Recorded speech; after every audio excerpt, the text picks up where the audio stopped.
할렐루야 샬롬 하고 우리 인사합니다. 할렐루야 샬롬 샬롬 샬롬 샬롬 샬롬. 하나님 사랑합니다. 여러분 주 안에서 사랑합니다. 이제 전도서 11장입니다. 인간이 일상생활에서 추구해야 할 올바른 삶의 철학과 지혜를 권면하고 있는 것이 11장 내용입니다. 1절부터 10절이죠. 특히 전도자는 가난한 이에 대한 구제를 강력하게 권면하고 있습니다. 그는 자비와 베푸는 가치에 대해서 그리고 베푸는 시기와 합당한 기회에 관해서 언급하는데, 이어서 전도자는 인간의 삶에 있어서 죽음과 심판을 준비할 것과 늦기 전에 젊은 시절부터 준비해야 된다, 이렇게 권면하고 있습니다.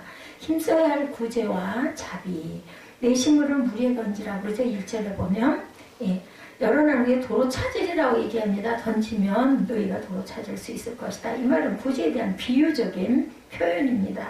많이 구제하면 너희가 도로 찾는데 그냥 도로 찾는 게 아니에요. 그죠?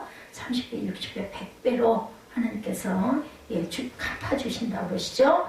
식물을 모래에 던지라는 것은 보상을 바라보지 말고 그냥 주라는 거, 거저 주라는 거죠.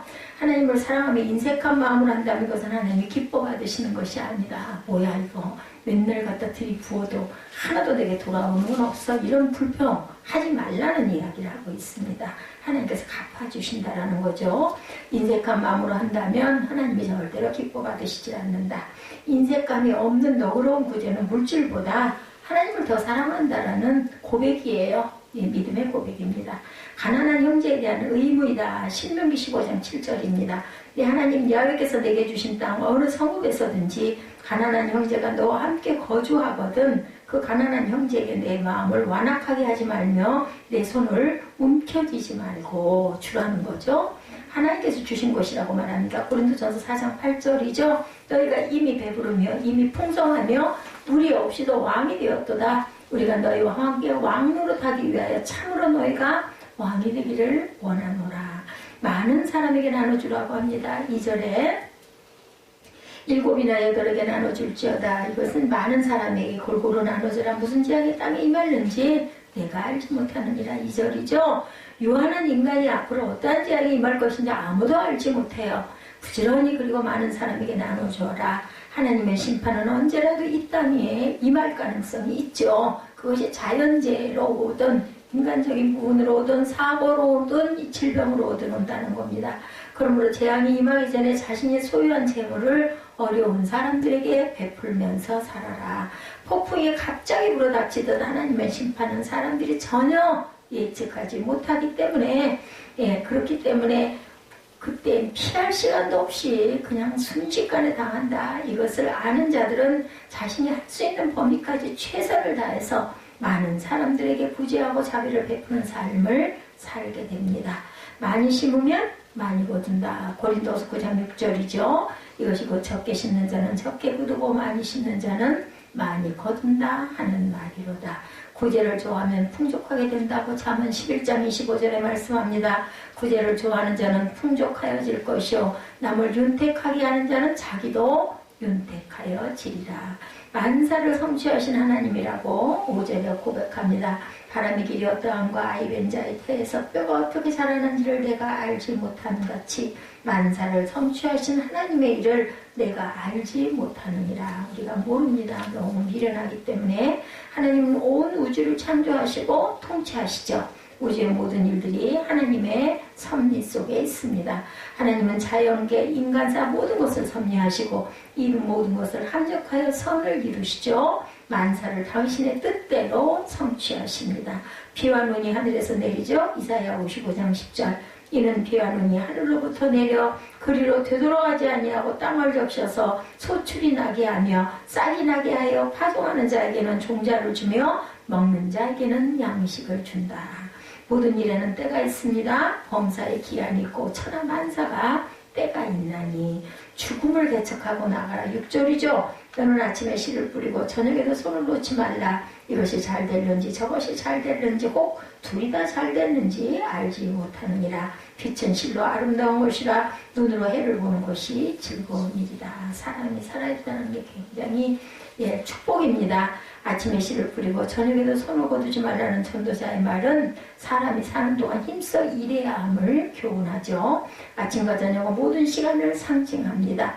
인간이 근면하게 말할 때, 일할 때 하나님께서는 그 결과를 베풀어 주신다.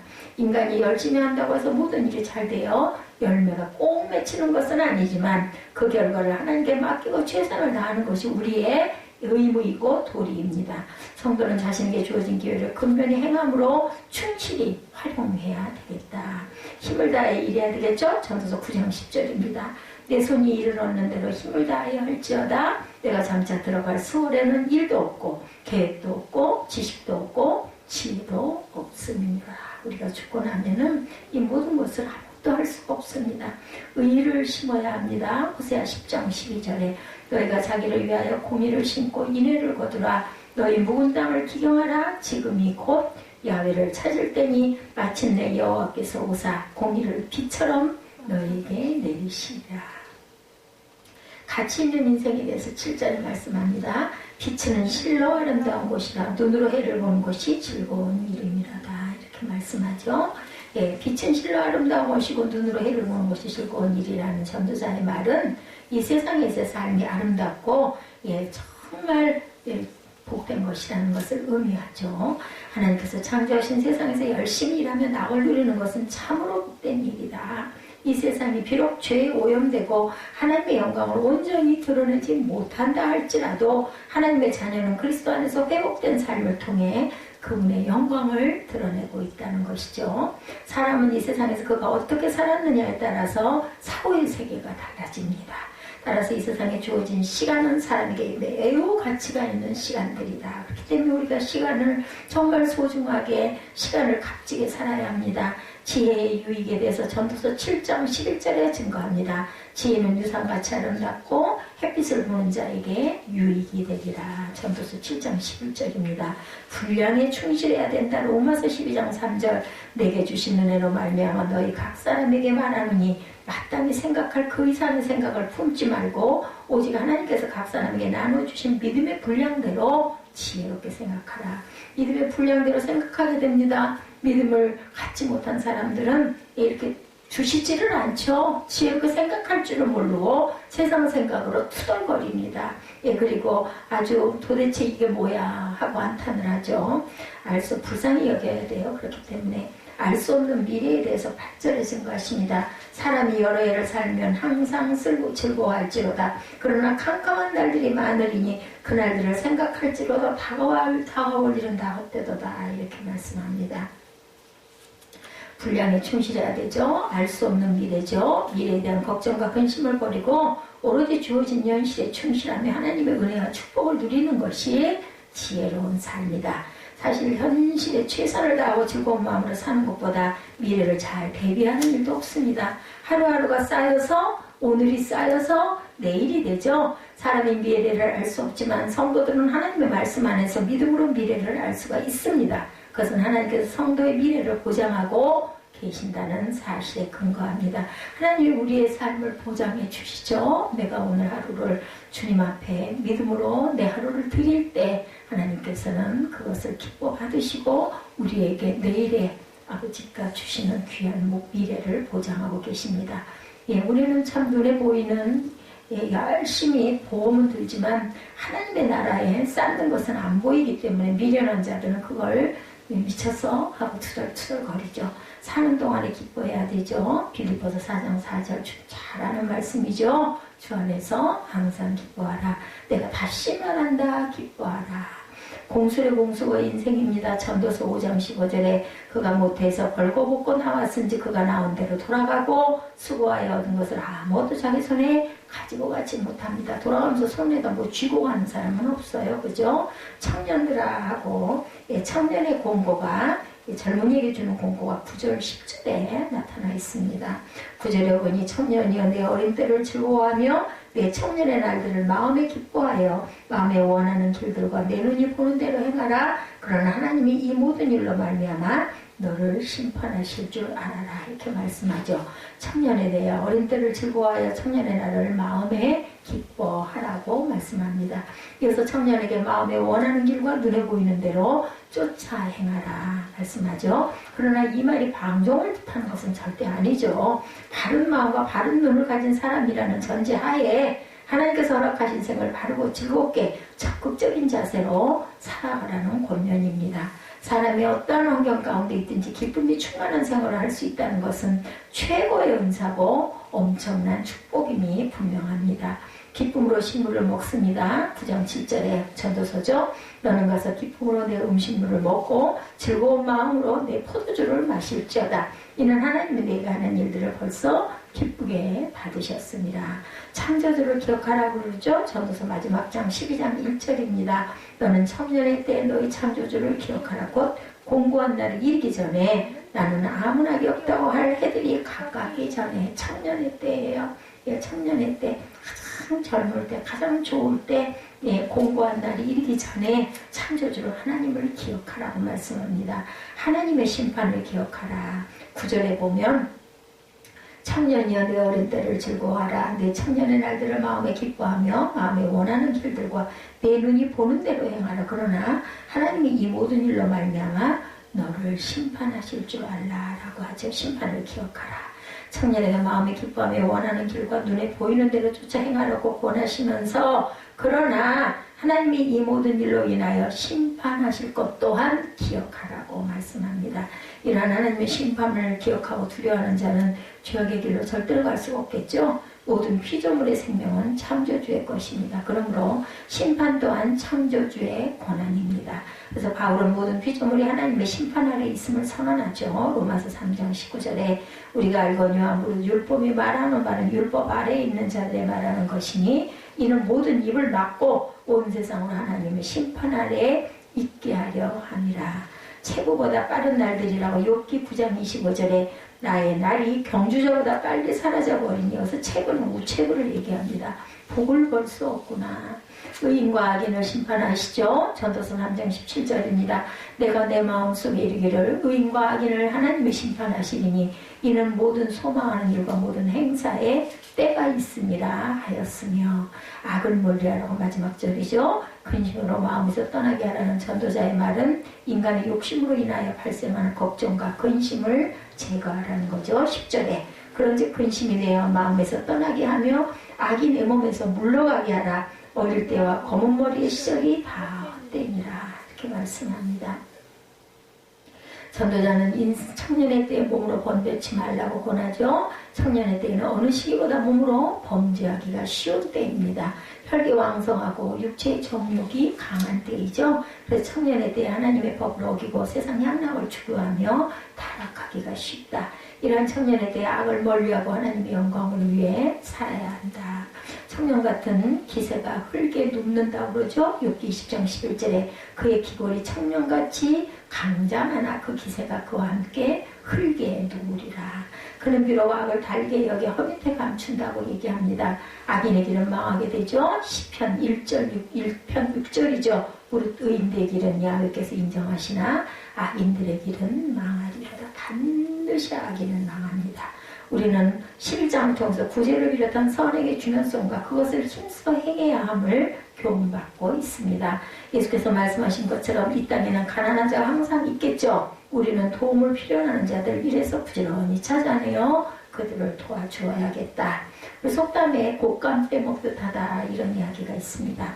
이는 내일에 대한 설계나 장래에 대한 계획 없이 당장 입에 달고 좋게 여겨지는 일에만 정신을 빼앗기고 하루하루 되는 대로 살아가는 모습을 빗대어야 하는 말인데 전도서 11장은 10절 분량이 길지 않은 내용이죠. 12장도 마찬가지고 그러나 그 교훈은 매우 다양합니다.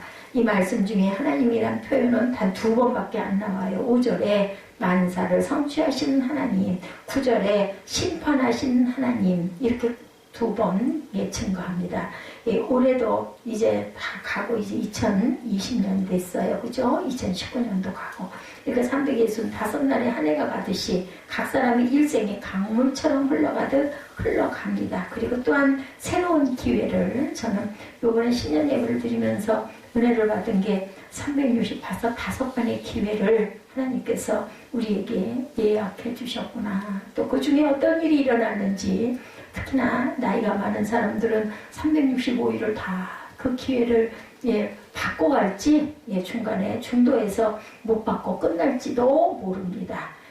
항상 곁에서 대하던 어린이들이 10여 년 만에 훌쩍 커서 어른 키보다 더 큰 키인 아이를 몇 년 만에 집안 그 친척이나 이런 아이를 보다 보면 깜짝 놀라게 되죠. 벌써 저렇게 컸어. 그 성장하는 걸 보면 아 내가 나이를 이렇게 먹었구나. 제가 오늘 여권 사진을 찍으면서 느낀 게 어머 내 눈이 어느새 노인의 눈이 됐네. 이게 보이더라고요. 안경을 벗은 사진을 제가 이렇게 바라보다 보니까 사람이 100년을 살면 36,500일을 살게 됩니다. 물론 그 중간에 윤년이 있으니까 며칠 더 살겠지만 100년은 짧고 36,500일은 긴 것처럼 여겨지죠. 인생은 물이 흘러가듯 지나가버리고 화살처럼 살같이 지나간다 이런 이야기 많이 합니다. 그럼 과연 인생을 우리가 그 인생을 어떻게 살아야 할까? 36,500번의 기회들을 우리는 어떻게 붙잡고 여기까지 왔을까? 10년이 100년이 100년을 다 요즘에는 뭐 100세들을 많이 한다고 그래요.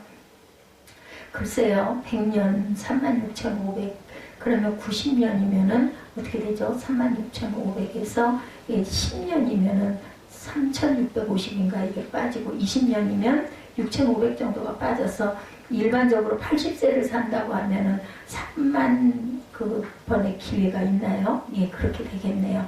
9절에 먼저 보면 청년들에게 즐겁고 빅비가 마음에 원하는 길을 가고 눈에 보이는 대로 쫓는 대로 행하며 살아라. 9절에 그러나 그 뒤에 오면 하나님의 심판을 절대로 잊어버리지 말라고 말씀합니다. 그러나 라는 상황을 반전하는 용어가 2번 나와요.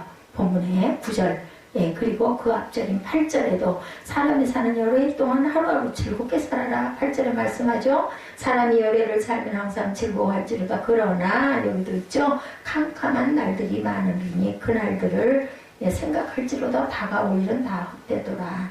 그리고 9절에 청년이여 내 어린 때를 즐거워하며 내 청년의 날들을 마음에 기뻐하여 마음에 원하는 길들과 내 눈이 보는 대로 행하라. 그러나 하나님이 이 모든 일로 말미암아 너를 심판하실 줄을 알아라. 알고 가는 자는 어떤 자? 지혜로운 자죠. 이어지는 이 그러나 무엇이 그러나인가? 지금 당장 즐겁고 기쁘게 살지라도 그 뒤에 언제인은 모르지만 누구에게나 어떤 피할 수 없는 재난과 재앙과 죽음의 순간까지를 포함하는 의미를 갖고 있습니다. 그런 세상을 살아가는 우리가 과연 어떻게 이 세상을 살아가야 하나님의 자녀다는 삶을 사는 것일까? 하나님이 과연 원하는 삶은 어떤 것일까? 베푸는 삶을 하라고 그러죠. 오늘 그 구제하라고 그러죠. 이스라엘 사람들이 주식으로 먹는 빵은 딱딱하고 넓적하게 구워진 것입니다. 무게봉이죠. 이것을 만약에 흐르는 물 위에 던지면 잠시 동안은 물에 둥둥 떠내려갑니다. 너는 내 떡을 물에 던지라 1절에 그런 내용입니다. 실제로 떡이나 빵을 물에 던지거나 혹은 씨앗을 던지는 경우도 있습니다. 그러면 그 씨앗은 흐르는 물과 함께 어디론가 흘러가다가 어디에선가 물에 도착하게 되고 그것에서 싹이 나고 자라서 꽃이 피고 다시 열매를 맺는 경우가 있는데 또 다른 회색은 배에다가 이것저것에 물건을 싣고 강이든 바다든 어느 물 위에든 이것저것으로 이동하며 상업을 계속하면 때가 되면 이익을 얻게 되리라는 교훈으로 해석하기도 합니다. 전도되는 솔로몬의 때에 국제적으로 해상 무역이 발전해서 실제 배를 타고 물건을 이 나라 저 나라에 팔기도 하고 사들이기도 하는 국제 무역이 굉장히 흥행했어요. 귀하게 값진 물건을 싣고 강과 바다를 건너 먼 길을 가려면 바람과 풍랑의 위험도 적지 않고 반드시 이걸 얻으리라는 보장도 없어요. 그죠? 어느 순간 풍랑 때문에 배가 뒤집어질 수도 있고 또 그 배에 몸을 실었던 사람도 흔적도 없이 물에 삼켜져 버릴 수도 있습니다. 그러나 물 위에 떡을 던지는 것과 같은 그런 일들이 계속되는 중에 이익도 생기고 번성도 하고 발전도 하고 누군가에게 유익도 주고 혜택도 나누게 된다. 예, 여러 날 후에 도로 차지라는 말씀 그대로 이렇게 예, 행해진다는 거죠. 어느 이는 대가를 바라지 않고 부지와 자산을 베풀어서 살다 보면 그 선을 행한 사람에게도 좋은 일이 다가오게 될 것이라는 교훈을 담고 있습니다. 7에게나 8에게 나눠줄 줄 알다는 말씀도 이와 같은 선하고 착하고 좋은 일을 할 수 있으면 많은 이웃들에게 행하며 살라는 권면이죠. 7은 무슨 숫자? 완전 숫자. 그러므로 8배에게 나눠주라는 말씀은 7이면 족하다고 여기지 말고 계속해서 선하고 좋은 일을 하라는 뜻을 담고 있습니다. 또 다른 해석으로는 무엇을 투자할 때 한 군데만 투자하지 말고 여러 군데로 나누어 분산 투자해서 이익이 골고루 생기도록 하는 것이 좋다는 교훈의 뜻도 됩니다. 왜냐하면 2절 후반부의 말씀처럼 살아가다 보면 무슨 불행, 무슨 재앙을 만나는지 인간은 아무도 모르기 때문이다. 7에게나 8에게 나눠줄지어다 무슨 재앙이 땅에 임할지 내가 알지 못하기 때문이다. 100길로 귀한 것을 실어 나를 때에도 한 배로 나르지 말고 7, 8배에 나누어 실으라는 말이기도 하죠. 과거에는 바이킹과 같은 해석들도 있었고 이런 만화도 굉장히 많았어요. 제가 어린 날. 오늘날에도 현대화된 무기로 중무장한 소말리아 해적과 같은 적들의 침입을 완전히 방어하기가 어렵습니다.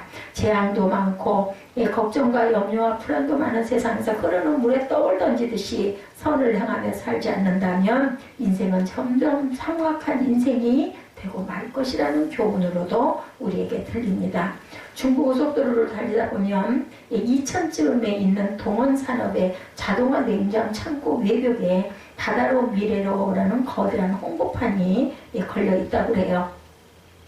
50년 전인 1969년에 시작된 동원산업은 오늘날 유산수통, 수산유통, 식품, 건설, 포장재 등 18계열사를 통해서 새로운 가치를 창조하는 사회 필요 기업으로 성장해가고 있다고 하죠. 자본금 1000만 원으로 사업을 시작할 당시에 500톤급 참치 연승선으로 수산업을 시작한 김재철 사장님은 오늘날 국제적인 기업가로 발전합니다. 2012년에는 연매출 4조 원을 달성하고 그는 여수국제 엑스포 유치위원장으로 일을 하기도 했다고 해요. 미국 최대 참치 브랜드인 스테키스트에서 인수를 했다고 그러죠. 동원 참치는 몇 년 전부터 중국 시장에 진출하여 불티나게 판매고가 올라갔다고 그래요. 이 사장님은 오늘날 어린이의 꿈을 키워주기 위하여 어린이 도서를 계속하여 지원하고 매년 중고등 대학생과 유학생들 6,000명에게 장학금을 지원하고 있어요. 글로벌 익스플로라는 프로그램을 통해서 젊은이들이 세계 구석구석을 직접 방문하고 꿈과 도전을 키워나가는 프로그램을 지속적으로 진행하고 있다고 합니다.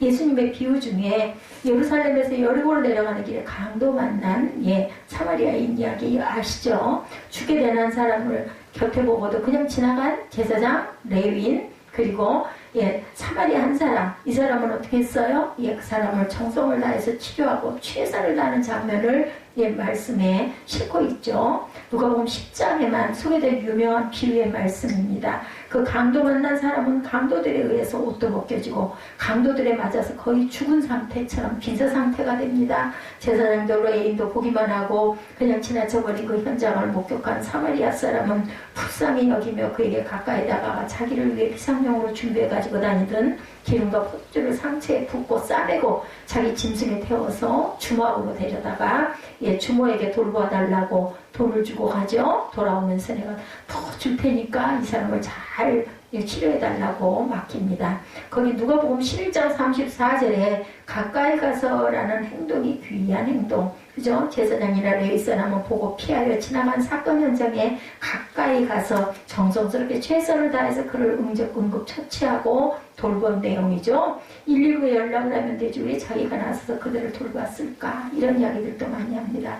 그렇게 예수의 비유 말씀을 곡해하는 이들이 있어서는 안 되겠죠. 그 사마리아 사람은 주막에서 그 환자 곁을 밤새 지키며 치료를 도왔고 다음날 먼 길을 가면서 필요한 치료비인 은화 2데나리온을 그 주막 주인에게 건넵니다.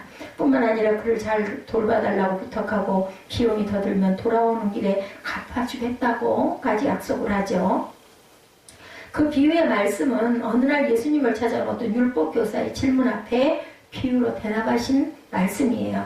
어떤 율법교사가 예수님을 시험하려고 선생님 내가 무엇을 하여야 영생을 얻으리까 하고 질문하죠. 그때 예수께서 율법에 무엇이라 기록되었으면 내가 어떻게 읽느냐라고 반문합니다. 그러자 율법교사가 내 마음을 다하며 목숨을 다하며 힘을 다하여 뜻을 다하여 주 너희 하나님을 사랑하고 또한 내 이웃을 내 자신같이 사랑하라 하였나이다. 누가복음 10장 27절에 이런 대답이 나옵니다. 그때 예수께서 그에게 내 대답이 옳도다. 이를 행하라. 그리하면 살리라고 교훈을 해주시죠. 그러자 율법교사는 다시 12절로 묻습니다. 그러면 내 이웃이 누굽니까? 라고 물어보죠. 이와 같은 상황에서 비유를 해주신 말씀이 앞서 나는 선한 사마리아 사람에 관한 비유의 말씀이었습니다. 그러면 성도된 저와 여러분 과연 어떤 삶을 살아가야 할까요? 그러므로 우리는 너는 내 떡을 물에 던지라 여러 날 후에 도로 찾으리라는 전도자의 이 교훈을 깊이 생각하고 삶에 적용하고 실천하는 생활을 해야 할 것입니다. 우리는 물론 가진 것을 가지고 물 위에 떡과 빵을 씨앗을 던지는 그런 선행을 시작할 수도 있고 계속해야 할 것인데 그러다 그보다 더 시급하고 중요한 것은 그와 같은 마음가짐과 태도의 변화입니다. 사무엘상 25장에 보면 나발이란 목축업자에 대한 일화가 소개되죠. 양이 3,000마리, 염소가 1,000마리, 4,000마리의 짐승을 목축하는 것이 작은 규모는 아니에요. 그죠? 그럼 그의 집에 그만한 짐승들의 털을 깎는 날이 됐어요. 늘 들판에서 야인처럼 사울의 칼과 창을 피하여 지내던 때 당시에 다윗이 그의 곁을 따르는 자들 중에 소년 10명을 보내서 다윗과 그의 일행들이 광야에서 먹고 쓸 식료품과 생필품을 얻어오도록 부탁을 합니다. 그러나 나발의 반응이 아주 차가웠죠. 내가 어디서 왔는지도 모를 이들에게 어찌 떡과 물을 고기를 주겠느냐 하며 냉랭한 반응으로 빈손으로 돌려보낼 뿐만 아니라 다윗을 굉장히 모욕하는 말들을 많이 합니다. 이 소식을 접한 다윗이 화가 나죠. 그의 곁에 함께 있던 600여 명 중에 400명을 칼을 차게 하고 나발의 양털 깎는 현장으로 타향해서 달려가기 시작합니다. 그때 나발의 집에서 나발이 다윗의 사람들을 탁절하게 대한 사실을 나발의 하인 가운데 한 사람이 여주인 아비가일에게 알리죠. 그동안 들에서 양과 염소를 칠 때 다윗의 일행들이 저들에게 밤낮 없이 담이 되어주고 울타리가 되어주었으면 주었지 해가 된 적이 한 번도 없다고 설명을 합니다. 주인 마님에게. 이때 나발이 아닌 아비가일이 급하게 떡 200더미와 포도주 2가죽 부대와 금방 잡아서 요리한 양고기 5마리 분량과 볶은 곡식 5부대와 건포도 100송이와 무화과 뭉치 200개를 급하게 나귀에다 싣고 남편 몰래 소년들을 앞장서게 하고는 서둘러 다윗이 있는 곳을 향하여 찾아갑니다. 엄청난 양이네요. 한참을 나귀를 타고 달려가던 아비가일 일행은 허젓한 산업 위에서 다윗의 일행을 만납니다. 그때까지 화가 식지 않았던 다윗은 아비가일을 만나자 그동안 우리 일행들이 너희 짐승 때에 악을 행한 적이 없거늘 우리가 행한 선을 이렇게 악으로 갚느냐라고 말하며 내가 나발에게 속한 남자들을 내일 아침까지 한 사람이라도 남겨놓는다면 하나님이 내게 벌을 내리시기를 바란다고 말하며 벌컥 큰 소리로 화를 냅니다. 다윗이 아주 굉장히 온유한 사람 같은데 이럴 땐 대단하죠. 아비가일은 다윗을 만나자마자 나귀에서 내려 얼굴을 땅에 박고 빌기 시작합니다. 나발의 가족들 중에 남자들이 몰살당한 위기를 여주인 아비가일의 겸손과 지혜로 결국은 피하게 되죠. 사무엘상 25장 24절부터 31절까지의 성경 말씀 중에 기록된 아비가일이 다윗 앞에 엎드려 다윗이 화를 풀기 원하며 고백하는 내용을 우리가 읽어보면 성경에 나오는 여성들 가운데 이만한 지혜로운 자가 또 있을까 싶을 정도로 현숙한 여인의 모습을 다윗이 대하게 됩니다.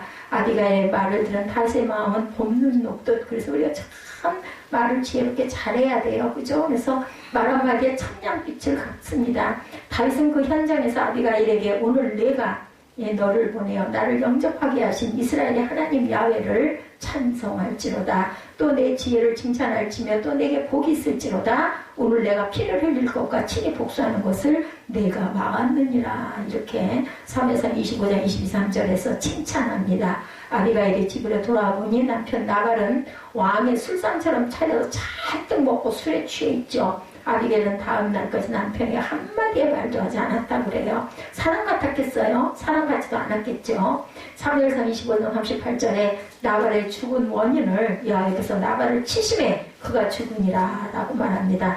나중에 나발의 아내가 아비가일은 다윗 왕의 아내가 되죠. 예, 그래서 선과 악, 이 사람은 왜 죽었어요? 예, 이렇게 당신 치러 와서 죽일 뻔한 걸 내가 막았어. 그 소리를 듣고 겁이 나가지고 벌벌 떨다가 결국은 죽습니다. 선을 선으로 갚아주신 하나님 안에 흐르는 물에 식물을 던지는 우리, 물 위에 떡을 던지는 축복된 저와 여러분의 삶이 되시기를 주님의 이름으로 축복합니다. 왜냐하면 1절에 던지라 하나님이 갚아주시겠다고 말씀하시죠. 여러 날 위에 도로 차지리라고 말씀합니다. 최선을 다하는 성실한 생활을 해야 되겠죠. 현대는 과학과 의학이 예전과 비교할 수 없을 정도로 발전해서 바람이 부는 바람의 방향과 그러한 그 바람의 양과 바람의 속도도 측정하고 예측하죠. 보면은 그 바람 전망대들이 있더라고요. 보니까 발전소도 있어요. 보니까 그 어디에요? 저기 시흥에서 올라올 때 거기에 그 발전소 측정소가 있더라고요. 태풍과 토네이도와 같은 큰 바람이 덮칠 때 보면 인간이 그 바람 앞에서 얼마나 무기력하고 약한 존재인지 자연재해처럼 무서운 건 없어요. 사람이 아무리 과학이 발달해도 아무것도 어떻게 대처를 못할 정도죠. 또한 태중에서 자라는 어린 아기의 성장 과정을 뱃속을 들여다보도 자세하게 의학 장비의 도움을 빌려서 초음파를 통해서 관찰하기도 합니다. 그러나 5절의 말씀처럼 인간이 어찌 바람의 길을 완전하게 알며 태중의 아기 뼈가 어떻게 자라는지를 제대로 다 알 수 있겠는가? 결과적인 것들만 잠깐 볼 수 있을 뿐이죠. 알면 알수록 그 가운데 담긴 창조주 하나님의 신비한 성격과 섭리에 대해서 우리가 점점 경탄하지 않을 수가 없고 겸유하지 않을 수가 없다. 그러므로 만사를 성취하신 하나님의 일을 내가 알지 못하느냐. 전도자가 이렇게 말합니다. 이 일을 제기할 인생이 이 땅에 어디가 있겠느냐. 그렇죠? 아무리 과학이 발달되고 아무리 세상의 과학 발달로 인해서 지혜가 충만하더라도 하나님께서 이루시는 일을 우리가 막을 수도 없고 그것을 우리가 피해갈 수도 없다. 그러므로 하나님을 경배하며 경외하며 살아가는 성도된 우리라고 하면 하나님 안에서 6절의 말씀대로 살아가는 성실함이 반드시 있어야 되겠다. 너는 아침에 씨를 뿌리고 저녁에도 손을 놓지 말라. 이것이 잘 될지 저것이 잘 될지 혹 둘이 잘 될지 우리는 아무것도 몰라요. 어떻게? 그저 오늘 최선을 다하고 최고의 삶을 열심히 살아야 되겠다. 여기서 말씀하는 아침 혹은 저녁이란 말씀 그대로의 아침과 저녁일 수도 있겠지만 아침이 어린 때와 청년의 날이라면 저녁은 중년의 날이고 노년기의 말씀일 수도 있습니다. 농부에게 있어서 봄, 여름, 가을, 겨울이 다 그때마다 하여야 할 일이 있고 그때를 놓치거나 지나쳐서 안 되는 것처럼 인간은 누구나 때와 시기를 분별해서 항상 그때마다 최선을 다하고 성실하게 살아야만 한다는 교훈의 말씀입니다. 예, 전해지는 이야기 중에 아인슈타인의 외모와 그의 운전기사 외모가 아주 비슷했다고 그래요. 아인슈타인이 미국 전역을 다니면서 이 대학 저 대학 연구소 할 것 없이 굉장히 분주한 시간을 쪼개서 상대성 이론 특강을 하고 다니는데 그의 운전기사가 보기에는 항상 아인슈타인의 강의를 듣다 보니까 외웠겠죠. 나중에는 그 내용을 다 알게 돼서 싱겁기 지루하고 아주 싱겁고 아주 지루웠다고 그래요. 그래서 한 번은 선생님 그런 강의라면 나도 할 수가 있어 라고 당돌하게 얘기를 하자 아인슈타인이 굉장히 재밌는 사람이었던 것 같아요. 예, 다음에 특강 부탁이 들어오면 자네를 내가 모시고 갈 테니 자네가 특강을 하게 하고 대답을 했다고 그래요. 그래서 그런 기회가 왔고 운전기사가 아인슈타인 박사를 대신해서 박수를 받고 등단해서 상대성 이론에 대한 열광을 마쳤다고 합니다. 문제는 질문을 받는 시간이었어요. 재치가 있던 운전기사는 그런 질문은 우리 운전기사도 답을 할 줄 압니다 하고는 아인슈타인에게 대답할 기회를 넘겼다고 그러죠. 대단해요. 그죠? 이 정도에 비슷하게 하고 신용내는 정도로는 최선을 다하고 성실한 생활이라고 할 수 없는 것이라는 거죠. 그러므로 하나님의 자녀된 우리는 거듭난 하나님의 아들, 딸답게 각 분야에서 최선을 다하되 어떤 삶? 성실한 삶을 갖고 가야 되겠다.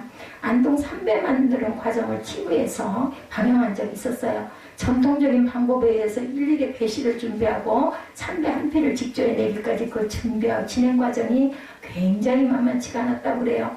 예, 값이 비쌀 이유가 충분하게 느껴진다고 합니다. 이것을 보다 보면 삼배 한 피를 직조하기까지 일일이 입에 침을 묻혀가며 무릎 위, 허벅지 위, 맨살에 굳은 살이 박히도록 비벼대며 곱게 만들어낸 배실 4,000km를 마련해야 배 한 피를 직전해낼 수 있다고 합니다. 대단한 정성이죠. 우리가 쓰는 말 중에 한결같이라는 말이 실감나는 장면, 한결같이가 무엇일까? 4,000km의 배실이 한결같은 굵기와 견고함과 색상을 유지하도록 온갖 정성과 기술을 총동원해서 섬세하게 한 올 한 올을 시줄과 날줄을 엮어내는 직조 과정을 거쳐서 세계적인 안동 삼배 한 필이 탄생한다는 거죠. 굉장히 그 정성과 노력이 정말 대단하다는 거예요. 안동 삼배 말고 우리나라의 지역 중에 몇몇 곳에 유명한 전통 삼배가 있지만 안동 곳을 보았으니 안동 삼배 선전과 자랑을 하게 될 수밖에 없는 건데, 인간이 살아가면서 무슨 일을 성취하려면 하나님의 목과 사람의 역할이 분명히 조화를 이루어야 한다. 사람의 노력으로만 되는 것도 아니고 하나님께만 맡겨놓고 기도만 한다고 당연히 되는 게 아니죠. 기도는 기도요, 노력은 노력입니다. 이는 공부를 하든 사업을 하든 장사를 하든 직장생활을 하든 그 무슨 일을 하든지 다 마찬가지 원리입니다. 심지 않는 데서 거두는 법이 없죠. 심는 만큼 거두고 가꾼 만큼 노력 드리고 정성 들인 만큼 거두고 애쓴 만큼 거두죠. 그 위에 해와 비와 이슬을 내려주신 하나님의 은총으로 축복을 덧입는 것이 바로 인생입니다. 성경과 역사 인물들을 보면 심지 않고 거두고 가꾸지 않고 잘된 인생이 없습니다. 방주를 건설한 노아는 하나님의 말씀을 평생 준행한 의인이고 은혜의 사람이었습니다. 그런 그도 홍수 사건 이후에 포도농사 잘하고 포도주에 취해서 둘째 아들 함 앞에서 부끄러운 모습을 드러내는 실수를 하죠. 아브라함도 아내를 루이라 속였고 아들 이삭도 부인 리브가를 루인하고 똑같이 속였어요. 부전자전. 인간은 이렇게 완전하지가 못합니다. 믿음이 아무리 좋다 해도. 그러나 아브라함과 이삭의 위대한 점은 그들은 그와 같은 인간적인 부족에도 불구하고 하나님의 언약 안에서 살아가는 믿음의 조상들이 됩니다. 한 가지, 하나님과의 약속을 굳게 지키고 가죠. 인간적인 실수도 이렇게 있었지만 하나님은 아침이나 저녁이나 한결같은 인생을 만나기를 원하십니다. 야곱도 이스라엘은 새 이름을 받고 처가살이 20년을 마치고 약복강나루 건너 고향을 행하던 그때 딸 디나가 겪은 수치와 아픔을 뒤로하고 베델로 올라가서 하나님 앞에 단을 쌓기까지 굉장히 많은 우여곡절의 일들을 많이 인생의 그런 뭐라고 해요? 험악한 세월을 살았다. 바로 앞에서 이렇게 얘기하죠. 그러나 야곱은 하나님의 은혜를 깊이 깨닫고 체험하는 과정을 통해서 그의 할아버지 아브라함처럼 그의 아버지 이삭처럼 대를 잇는 언약과 믿음의 선조가 되어 갔던 것입니다. 이는 나이 40에 왕궁 밖에 나갔던 모세가 동족과 싸우던 애굽 사람을 쳐 죽이고 이 사실이 세상에 알려질 것을 두려워서 미디안 광야로 피신하여 40년을 지내던 그에게서도 아쉬움을 남는 일화가 아닐 수 없습니다. 하나님은 모세를 포기하지 않으셨고 나이 80의 모세 앞에 호렙산 떨기나무 가운데 나타나서 그를 부르시죠. 부름받은 모세는 제사장이고 선지자여 민족 지도자여 하나님의 율법을 받은 율법 전수자로서의 나중 40년을 하나님의 손에 붙들린 인생으로 영광스럽게 살아가고 그 40까지의 그 인생은 준비하는 단계가 되죠. 그래서 40년을 준비합니다. 하나님 앞에서 언제나 부족한 인간인 우리는 항상 저녁에도 손을 놓지 말아야 할 일은 예수님의 생애가 그러했듯이 예수님은 하나님의 아들이시면서도 밤낮 없이 분주한 나날을 사셨죠. 때만 남은 시간만 나면 뒷동산에 가셔서 기도하시죠. 낮이면 예수님을 찾아오는 수많은 무리들과 병자들 앞에 음식 잡수실 틈도 없을 정도로 분주했습니다. 고단한 나날을 보내셨습니다. 오죽이나 하면 새도 그죠? 자기 보금자리가 있건만은 나는 인자는 머리 둘 곳이 없다고 이렇게 한탄을 하셨어요. 배를 타고 갈릴리를 건너 맞은편으로 가는 배 위에서 고물을 외고 깊이 잠드실 정도로 고단한 나날을 보내셨고 항상 수많은 여러 가지 비유의 말씀을 통해서 하나님의 나라 천국의 백성들에게 가르치시기 위해서 애를 쓰셨습니다. 예수님의 마음 가득한 생각은 오직 하나님의 나라 이거 한 가지뿐이었죠. 예수님의 일생은 기도와 말씀과 병자 치유하시는 치유사역으로 꽉 찬 일과를 아침부터 저녁까지 고단하게 소화해 나가게 하시는 한결같은 나날이었고 예수님 하나님께서 그에게 맡겨주신 일을 완전하게 다 잘 감당하는 평생을 사신 분이셨습니다. 마지막 기도인 요한복음 17장 말씀에 보면 아버지께서 내게 하라고 주신 일을 내가 이루어 아버지를 이 세상에 영화롭게 하였사오니 17장 4절 말씀입니다. 예수님의 생애는 이 땅에서 완벽한 순종의 열매를 맺으신 삶이었던 것을 우리가 알 수가 있습니다. 이 세상에 어느 누가 나는 완전한 삶을 성실하게 최선을 다했다라고 말할 사람은 아무도 없습니다. 창세기의 요셉이나 다니엘서의 주인공인 다니엘 같은 인물에게서 우리는 그런 완전에 가까운 하나님의 사람의 거룩한 삶의 모습을 대하게 되기도 하지만 나는 어느 시간을 지금 살고 있는지 우리가 한번 조용히 묵상해 봅니다. 하나님은 아침에 씨를 뿌리고 한낮에도 열심히 땀을 흘려 가꾸고 저녁에도 일터에서 손을 놓지 않는 그런 성실함을 원하시는데 그런 은퇴도 없이 평생 일만 하란 말인가 이렇게 본문을 오해하는 분들이 있기도 하겠죠. 6절 말씀에 우리가 이 땅에서 무슨 직업을 가지느냐 어떤 분야에 종사하느냐 그런 것을 말씀하는 것이 아니죠. 아침에도 씨를 뿌리고 저녁에도 손을 놓지 않는다는 것은 삶의 태도가 성실하고 진지하고 매사에 최선을 다하는 삶의 모습을 교훈하시는 거죠. 어떻게 모두가 다 최고가 되겠어요? 최고가 되는 것보다 10배, 100배 중요한 것은 매사에 최선을 다하는 성실한 태도입니다. 예배를 드려도 찬양을 드려도 기도를 드려도 봉사하고 섬기고 헌신하는 신앙생활의 태도도 우리가 최선을 다하는 태도죠. 최고인 것보다는 최선을 다하는 태도가 중요합니다. 최선과 성실 이것이면 넘지 못할 산이 없죠. 넘지 못할 강이 없습니다. 바다가 없습니다. 이것저것 중에 어느 것이 다 잘 될지 혹은 둘 다 잘 될지 망설이지 말고 어떻게 하라고 성실하게 주어진 삶에 최선을 다하다 보면 하나님 안에서 잘 되는 은혜와 축복을 우리가 누리게 될 것이다. 우리 8장 12절에 보면 전도서 하나님을 경외하며 그를 경외하는 자들은 잘 될 것이요 라고 말씀합니다. 그 앞에 보면 평생 동안 악을 행하고도 장수하는 죄인을 부러워하지 말라고 말하죠. 그 다음 절은 13절에 보면 악인은 잘 되는 것 같지만 결국에는 잘 되지 못하고 장수하지 못하게 될 것이며 그날이 그림자와 같을 것이다 말씀합니다. 우리 전도서 8장 12절부터 쭉 한번 읽어볼까요?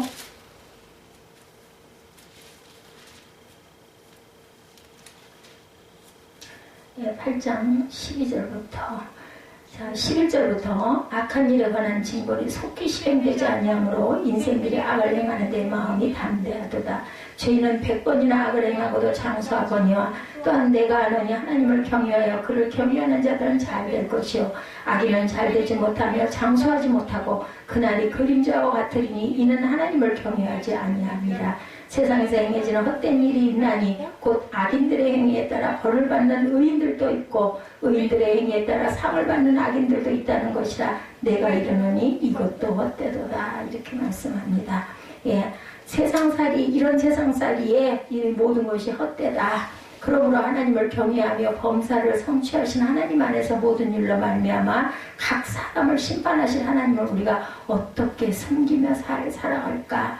7, 8, 9절에 보면 항상 즐겁고 기쁘게 살아가라고 오늘 본문에서 말씀하죠. 빛은 실로 아름다운 것이라 눈으로 해를 보는 것이 즐거운 일이로다. 8절에 사람이 여러 해를 살면 항상 즐거워할지로다. 그러나 캄캄한 날들이 말들이니 많으리니 이 날들을 생각할지로다. 다가올 일은 다 헛되다. 젊은이에게도 9절에 청년의 내 어린 때를 즐거워하며 내 청년의 날들을 마음에 기뻐하여 마음에 원하는 길들과 내 눈에 보이는 대로 행하라. 그러나 하나님이 이 모든 일로 말미암아 너를 심판하실 줄을 아리라고 말씀합니다.